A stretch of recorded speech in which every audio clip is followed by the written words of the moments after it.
I am delighted to be joined today by Erika Perez. Erika and I first met each other a couple of years ago when she was studying in the UK, and she's had quite an interesting career in tourism involving going back to university. So I'm really excited to hear all about what she's been up to in the last few months since I last saw her. And she's here to tell you all a bit about her journey to date. So Erika, lovely to see you. Welcome to ITT Future You on the YouTube channel, and thank you so much for your time. Now, before we start, where are you? I'm in Mexico City right now. I'm originally from Mexico, and I'm here visiting my family in the meantime. Oh gosh, and it's a lot warmer there, I can guarantee, than it is here in the UK. Yes, it's been lovely. February, a couple of months, January, February, back to being in the 20 degrees already. Brilliant.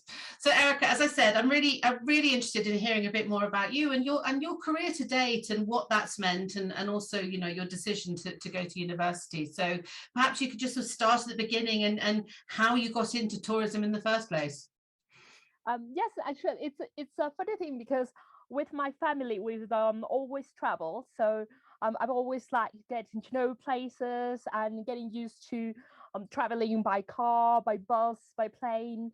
So that's always been within my family. That's always been ingrained in my DNA. But it was funny because I had always been interested in natural sciences. So I knew that I wanted to study something related to that since I was very little. So I knew from a very early age I wanted to study something like food science or chemistry. So I ended up studying chemistry with a little specialization in food science as my bachelor's. But right before that as well, I already had that little thought in about tourism, because then I traveling to Orlando, I had already asked around to see what I needed to do to work in at the Disney parks. So then just to see, I didn't know anything about international programs, about cultural representatives. I didn't know anything about it. So I asked around about that. I found out about the college program and what the kids that were working there were doing. So I already knew about that. I still studied chemistry, and right after that, I just got the opportunity to go to Orlando. I did my program, and I absolutely loved it. Absolutely loved it. It was a great opportunity as well, because then I could get to know people from other places, a lot of international students. So I really liked that. Then I continued as well, just like I didn't left the chemistry part behind really, because then from there I just stayed with tourism. And then after working with Disney, I ended up working for the cruise line. And it was my first time in a cruise ship, but they took me in as well because they knew that I had worked for Disney. So then it was just sort of, okay, you know what's going on, what are the policies, how we think. And then from there, just continue. Time flew by, and I realized that I didn't really have the technical background in tourism and hospitality. And I started looking into the programs. I reminded myself that I had looked earlier at Manchester Metropolitan University, because during the holiday I just looked at the university, and I remember that at some point I had looked it up, and I ended up applying as soon as I finished my holiday. Then I went when I went home, in that little between, I started applying to university. So I thought it would be a great opportunity to, even though I had the practical experience, I thought it'd be a great opportunity to update myself as well, get to know things that I didn't know. And I particularly like that program because then it would give me a little bit more information about marketing, about destination management. So then I would really have more tools. So then, even though I was already, I became a manager, it was more of a temporary position. So then it was just like, okay, then I can really become, go higher up and become a more whole, a rounded manager. So then I can know a little bit more about the industry. Wow. So before you went to university, and I understand your reasons for wanting to get formal qualifications in tourism, had you already decided what kind of area you wanted to concentrate on, having had obviously exposure to lots of different roles on the cruise line and also obviously in Orlando? Had you got anything specific in your mind at that point? I didn't have anything specific because, to be honest, I knew there were a lot of positions, but I think it was even more eye-opening to really seeing how vast the industry is, and how, as well, how important it is to be flexible and to know all the different areas. So even though I was in tourism, but then as well knowing the hospitality part, the food and beverage part, all that communication, all those other roles that are around. I think that's what was really eye-opening, to get to know more about it and getting to know other positions like the destination management and more about tour operators. So I think it was more of that broadening experience. So moving on, you've come to England, you come to Manchester. So tell me about your experience as a slightly older student, not that much older, but a slightly more mature student, and also how you got involved with the ITT whilst you were at Manchester Met. Well, I think that it really helped me to, as a mature student, to be more involved with different things. So really going out and doing everything. Yes, of course, you got so many activities going on, but it was really enjoying and really going for those academic extras. So then at Manchester we got extra writing classes and things that can help you in general with your career. But with the but for example, going to events like the ITT Future You, and really getting to know more people, getting to network. I think that's why I valued a little bit more. So it wasn't just about relaxing and that's putting that on the side. It was really going for those opportunities. And when I saw that it was the ITT Future You, was one of the first ones to sign up and make sure that I'd be there so I could ask questions and get to know everyone that will be there. Which of course is where you and I met, wasn't it? So the ITT Future You, and so tell me, what were your biggest takeaways? Did you find it useful to attending the Future You, and what did you learn and pick up from that? Absolutely, I think it was a great opportunity. First of all, because of the networking. So that's why we got to know each other, and then getting to know other roles as well. And getting to know, we got a little leaflet with the information about graduate programs, about different companies. So from there as well, just going through what other opportunities were out there, and once again getting that eye-opening experience of getting to see how broad everything is. But then in general, just to see what other things you can do, for especially I go back to the networking part, because then what other opportunities there are, like the different events, and then looking forward as a student to going to the conferences or doing things that could help me, not just for that networking part, but then just getting to know as well what other areas of opportunities were out there. Yeah, brilliant. And then of course you graduated last year, and speaking of events, you then signed up and came along to the first ITT conference since the pandemic, which was slightly different from usual, and actually we held it on board MSc, didn't we, the MSc Virtuosa. So tell me about that experience. What did you enjoy about the conference, and what did you again learn and take home from that? I think then there's a lot of takings that I got from the conference, because then first of all, I hadn't been, even though everyone said that it was very small compared to the usual ones, I thought it was fantastic to see so many people, and both people that had never done it, people that had done it several times, and getting to know the ITT panel, people that had been involved with the industry, even though we had such wonderful speakers, people that have been involved, from lawyers to all sorts of areas as well. That I think that overall that went on to giving the conference such an uplifting mood, because then you could see that we're all in it together and everyone has a take on it, but something can provide something valuable to tourism and hospitality. So it's never an isolated area, and I think that that's what it showed me as well, that within tourism and hospitality you're never isolated, because then it was whether it was the conferences, whether it was the events, whether it was just socials. But it was just that general environment, knowing that you could walk around the ship. And I can imagine that in any conference, but that you could walk around and just find someone you could talk something about. And I had wonderful experiences talking to people I didn't know, and then getting to know their point of view, and then finding out what their position was, and it was just surprised. And absolutely wonderful conversations, wonderful people. And I think I took a lot of it with me. It just left me wanting more, to be honest. Oh, that's brilliant. I mean, obviously, you know, you were one of only a handful of students and younger people there, and the majority of the conference were senior business leaders, weren't they? And very senior people from across the sector.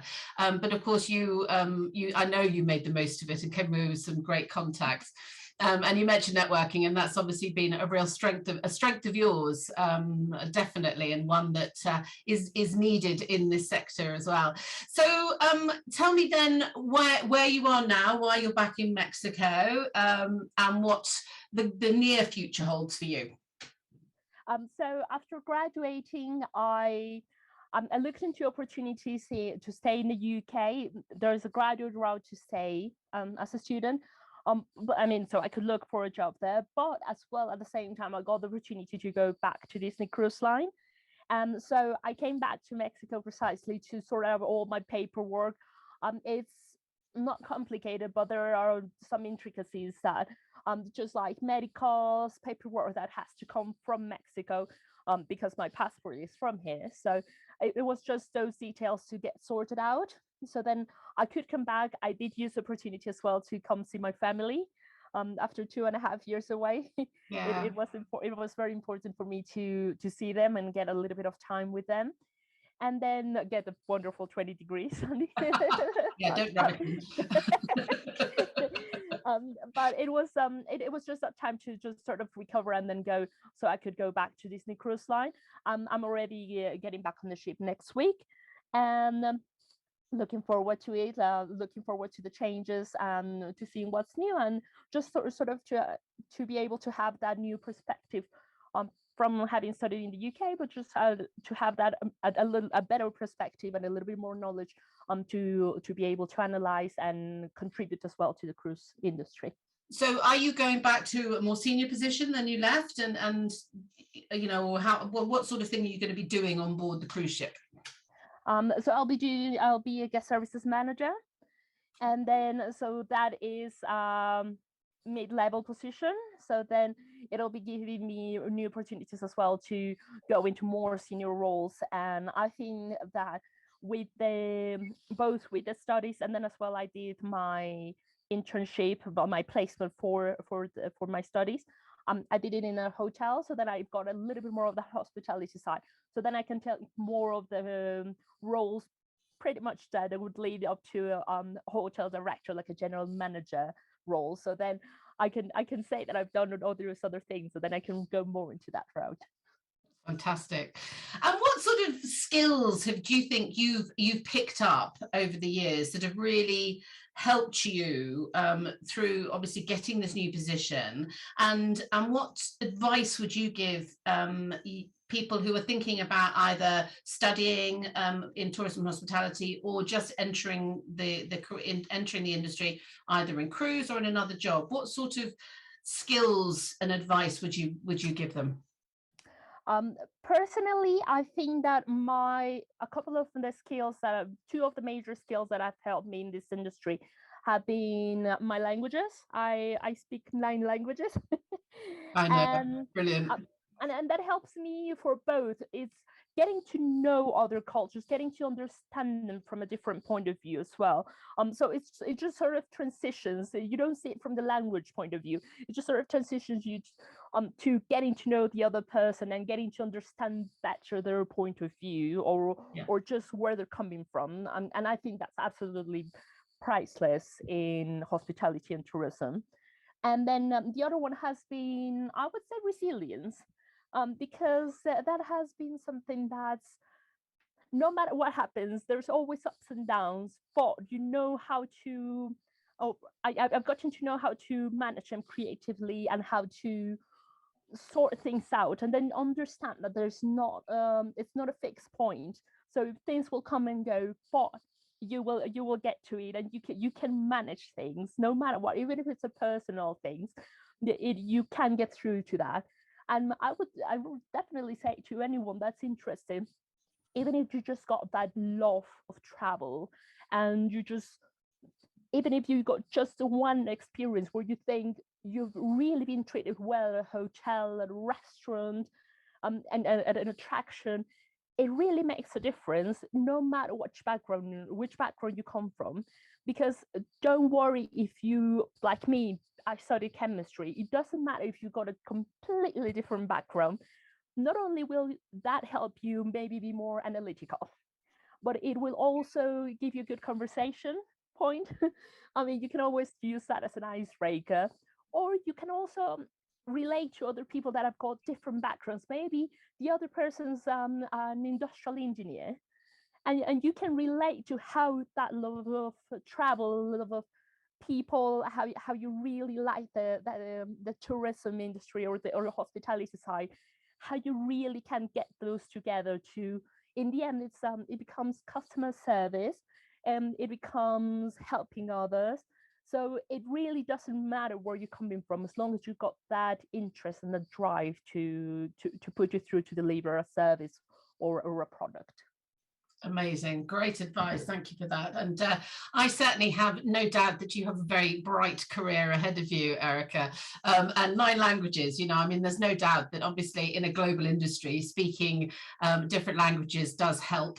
And I think, we sometimes take it for granted in the UK because English is the language of business, that we're okay. But for those people who do have an aptitude for languages, I can definitely say that helps, particularly if you want to go into the sort of global roles that you're looking at, and working in things like cruise ships. And I think you make a fantastic point about, when you meet people, I think it's not, understanding that different cultures and having, a respect for each other, particularly in troubling times. It's really important that we remember that we're all that we all are the same in so many ways, and we should learn to respect each other's point of views as well. So that's great, really good advice. And if you could go back, I guess maybe 2-3 years before you started university, 4 years, is there any advice you'd give yourself then, based on what you know now?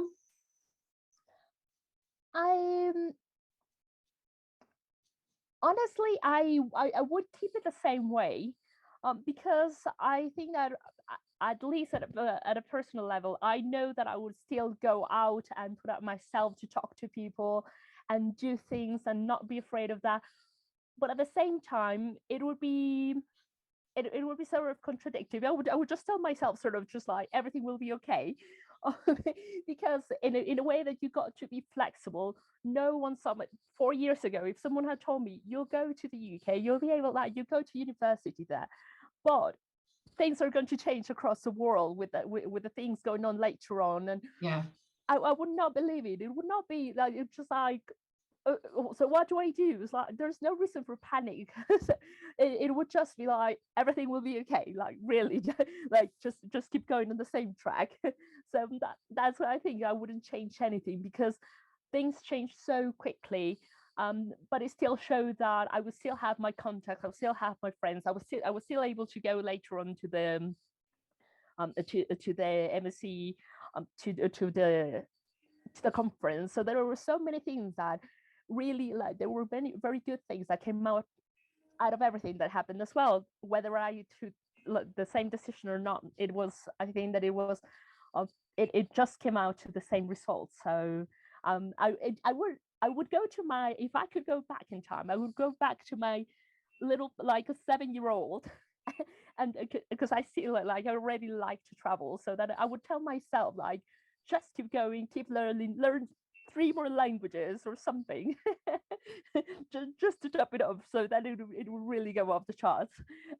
But it would just be like, maybe save money from that age, so then it would really be just like, just keep that fun and the languages going on. Brilliant. Brilliant. I mean, you've got such a positive outlook on life, and I've always noticed that about Erica. And I think, you know, resilience that's a large part of you as well. And for people who maybe are feeling a bit unsure about the future of tourism and hospitality because of the last couple of years, what would you say to them? I would say that definitely learn as many skills. Don't worry what you're. Sometimes don't worry specifically what you're learning, but learn as many different skills as you can. Different skills will help you understand different areas. For instance, so don't think that because you're doing something different, it's not going to impact.